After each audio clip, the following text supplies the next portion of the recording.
Днес навърших 72. Няма торта, няма аплодисменти, нито едно честит рожден ден.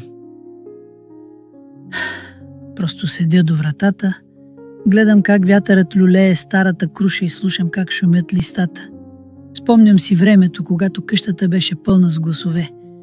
Децата тичаха наоколо. Сега всички пораснаха, заминаха. Живеят живота си.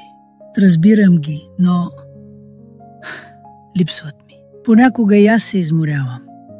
Сутрин сам си варя вода за чай, правя си каша, режа си сух хляб. Стомахът ми вече не понася много. Старе. Сядам понякога на пейката в селото, но все по-малко хора кимат. Дори едно здравей рядко се чува. Не се оплаквам. Просто се питам.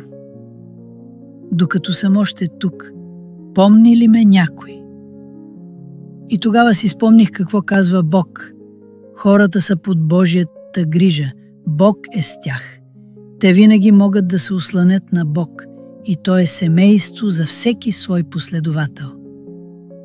С Бог, на когото може да се опре, човечеството вече няма да бъде самотно или безпомощно. Да, вярвам в това. Макар и сам на тази пейка, не съм сам в сърцето си. Ако искаш, напиши «Честит рожден ден, дядо!» Ако вярваш, че хора като мен заслужават да бъдат запомнени, сподели тази история. Нека Господ благослови и теб, така, както никога не е напускал мен.